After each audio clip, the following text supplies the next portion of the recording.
MV 12 আউলিয়া। হ্যাঁ বন্ধুরা, আজ আমরা এই জাহাজে করেই যাচ্ছি বাংলাদেশের একমাত্র প্রবাল দ্বীপ সেন্ট মার্টিন। রাত 8টায় ঢাকা সায়দাবাদ থেকে যাত্রা শুরু করে ভোর 5টায় আমরা কক্সবাজারের নুনিয়াছড়া ঘাট এসে পৌঁছাই। আমাদের আজকের যাত্রা বন্ধু ট্রাভেলসের সাথে। তারা আমাদের জন্য আগে থেকেই বাস রিজার্ভ, শিপের টিকিট ও রিসোর্ট বুকিং করে রেখেছে, তাই যাত্রা ছিল একদম ঝামেলামুক্ত। আমরা 2 রাত 3 দিনের প্যাকেজে যাচ্ছি।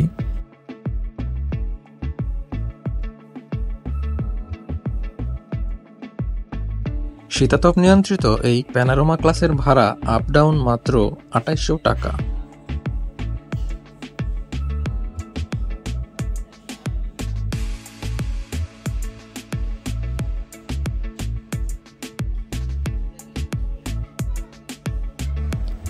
আপনারা যারা সমুদ্রের মনোরম পরিবেশ উপভোগ করতে করতে ভ্রমণ করতে চান, তারা সানডেক বেছে নিতে পারেন। এখানে বসে নীল সমুদ্র আর দিগন্তের অপূর্ব সৌন্দর্য উপভোগ করা যায়। সানডেকের আপডাউন ভাড়া মাত্র 2500 টাকা। কুয়াশা ভাঙা ভোরে সূর্যোদয় দেখতে দেখতে আমাদের শিপ ছাড়ার সময় হয়ে গেল। অল্প কিছুক্ষণের মধ্যেই শিপটি নুনিয়াছড়া ঘাট থেকে সেন্ট মার্টিনের উদ্দেশ্যে রওনা দেবে।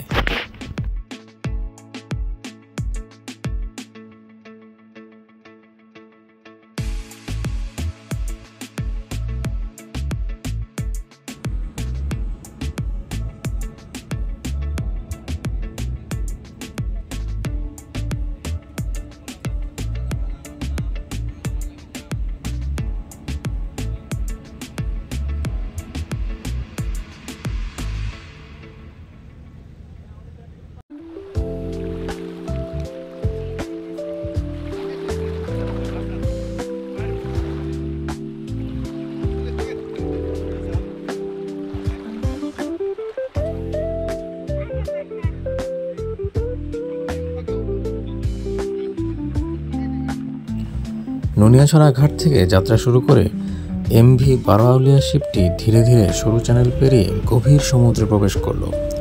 চারপাশে বিস্তীর্ণ জলরাশি আর সেই সবুজাভ নীল পানি।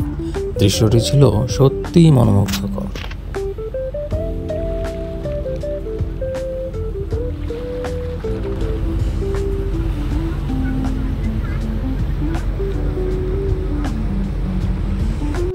প্রায় 6 ঘন্টার সমুদ্রযাত্রা শেষে দূর থেকে দেখা মিলল স্বপ্নের দ্বীপ সেন্ট মার্টিনের। নীল জলের আলিঙ্গন আর সাদা বালির তটরেখা যেন হাতছানি দিয়ে ডাকছে।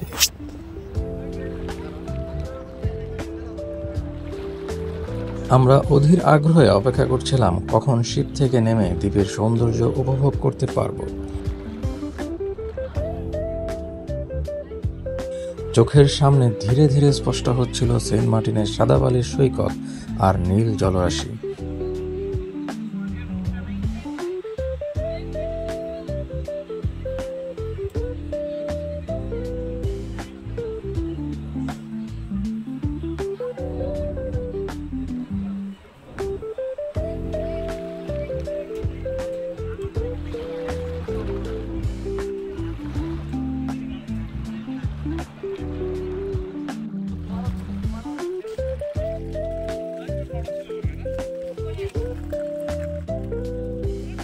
দুপুর 1টায় আমরা শিপ থেকে নেমে রিসোর্টের দিকে রওনা দিলাম, যেখানে আগে থেকেই আমাদের জন্য বুকিং করা ছিল একটি ইকো রুম।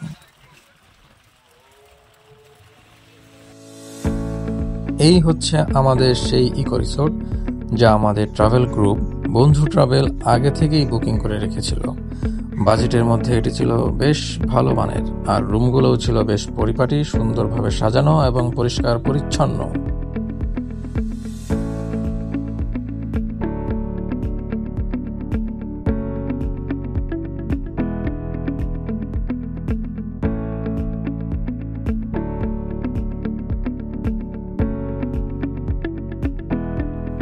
রিসোর্টে উঠে ফ্রেশ হয়ে আমরা পাশের একটি হোটেলে দুপুরের খাবার সেরে নেই।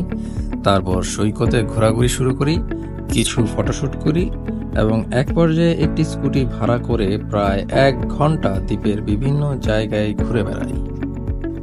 এখানে স্কুটি ভাড়া পাওয়া যায় সাধারণত প্রতি ঘন্টায় 500 টাকা। তবে দামাদামি করলে কিছুটা কমেও নেওয়া যেতে পারে।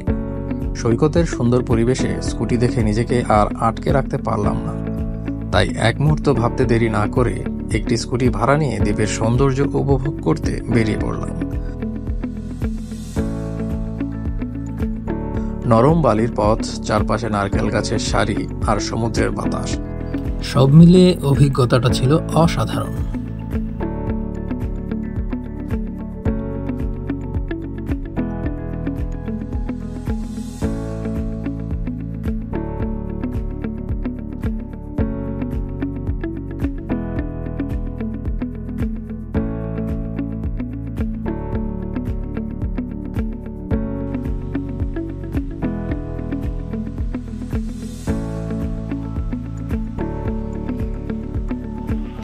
পূর্ব বিচের আশেপাশে ঘোরাঘুরি করতে করতে আমাদের প্রথম দিনের সূর্য অস্ত যায়। সন্ধ্যায় একটি ছোট দোকানে আমরা কিছু সামুদ্রিক মাছ, কাঁকড়া ও লবস্টার দেখতে পেলাম, যা ইনস্ট্যান্ট ভেজে পরিবেশন করা হচ্ছিল। আমরা একটি লবস্টার ও কাঁকড়া ট্রাই করলাম, যা খেতে ছিল খুবই সুস্বাদু।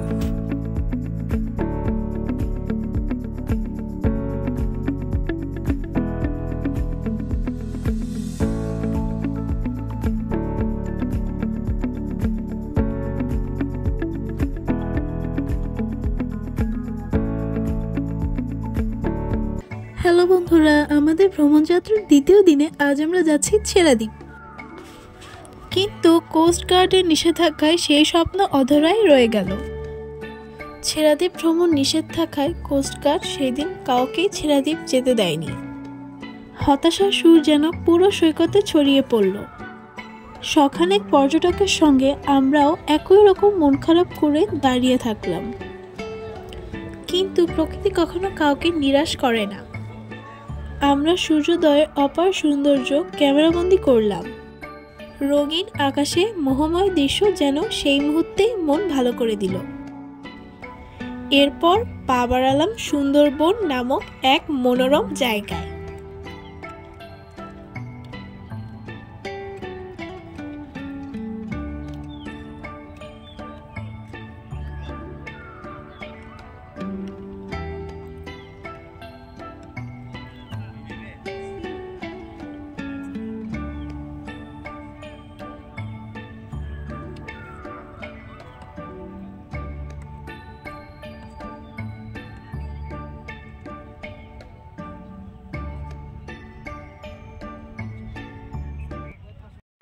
সেখানে ঘুরতে ঘুরতে পৌঁছে গেলাম সিম্বাদ রিসোর্টে।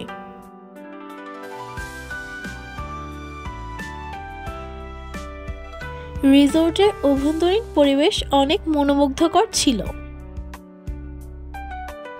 সেন্ট মার্টিনের সৌন্দর্য হয়তো ছেড়াদ্বীপ ছাড়া অসম্পূর্ণ, কিন্তু এই অভিজ্ঞতাও কম মুগ্ধকর ছিল না।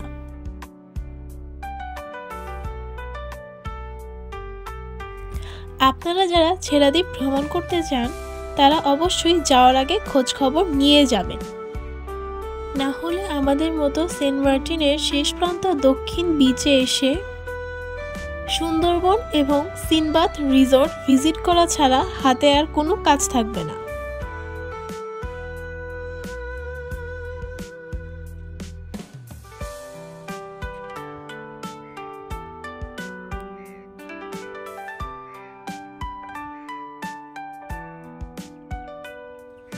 সিম্বাদ রিসোর্টের মনোমুগ্ধকর পরিবেশ উপভোগ করার পর আমরা ফিরে এলাম আমাদের নিজ রিসোর্টে। সেখানেই সকালের নাস্তা সারলাম। তারপর একটু বিশ্রাম নিয়ে আমরা চলে এলাম উত্তর বিচে। নরম সোনালী বালুর উপর হাঁটাহাঁটি, ঢেউয়ের সঙ্গে দাপাদাপি, এক কথায় দারুণ কিছু সময় কাটালাম। সাগরের নির্মল জলে স্নান করে যেন সব ক্লান্তি মুহূর্তেই উড়ে গেল। সেই আনন্দময় মুহূর্তগুলোর কিছু ছবি আপনারা দেখতে পাচ্ছেন।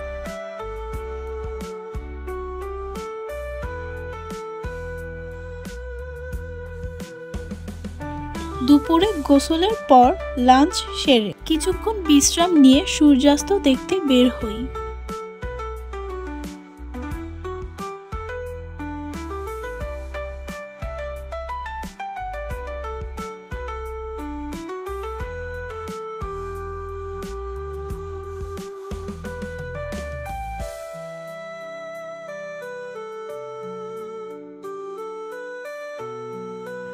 সূর্যাস্ত যাওয়ার পর উত্তর বিচের পশ্চিম পাশে একটি বাজারে যাই।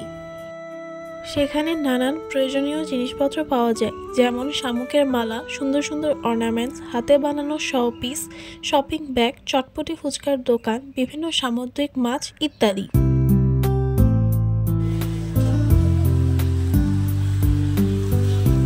রাত্রেবেলা বন্ধু ট্রাভেলস আয়োজিত বারবিকিউ পার্টিতে অংশগ্রহণ করে বারবিকিউ উপভোগ করতে করতে আমাদের দ্বিতীয় দিনটি সুন্দরভাবে শেষ হয়।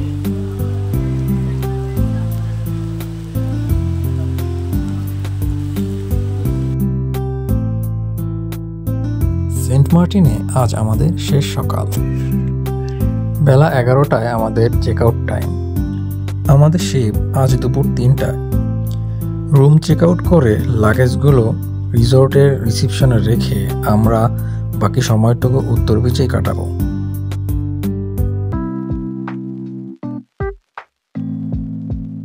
বলো, তোমার অনুভূতি বলো। আমার অনুভূতি অনেক অনেক অনেক অনেক বেশি এটা বলে শেষ করা যাবে না, এত ভালো লাগছে। তো কক্সবাজার বেটার নাকি সেন্ট মার্টিন বেটার? দুইটা আসলে দুই রকম সৌন্দর্য। এখানে যেমন সেন্ট মার্টিনে যেমন এই যে পুরাণগুলো আছে, আমি সব থেকে বেশি অবাক হয়েছি এটা জেনে যে এগুলো আসলে জীবিত। আসলে আমাদের কাছে দেখে মনে হচ্ছে পাথর, কিন্তু এটা আসলে এটার ভিতরে প্রাণ আছে। আবার এটা দেখেই অনেক অবাক লাগছে, মনে হচ্ছে যে আল্লাহর কত অদ্ভুত আর সুন্দর সৃষ্টি। এই জিনিসটা আবার কক্সবাজারে আবার সচরাচর অত দেখা যায় না। আসলে দুইটা দুই রকম সুন্দর। কক্সবাজার প্রবাল কম, কক্সবাজারের প্রবাল কম, এখানে প্রবাল বেশি। এই কারণেই এই কারণে নাম হচ্ছে কি প্রবাল দ্বীপ। প্রবাল দ্বীপ।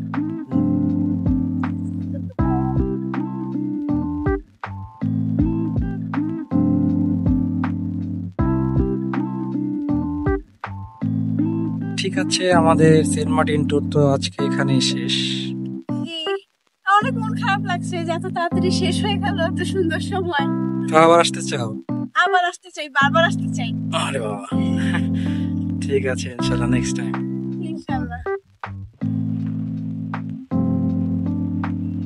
দেখতে দেখতে কখন যে 3টা দিন পার হয়ে গেল বুঝতেই পারলাম না। বিদায়ের সময় এসে গেছে। জাহাজ ইতোমধ্যে ঘাটে এসে ভিড়েছে। দুপুরের খাবার সেরে শেষবারের মতো দ্বীপের সৌন্দর্য দেখে নিয়ে উঠে যাব জাহাজে। ফিরে চলব পরিচিত গন্তব্যে।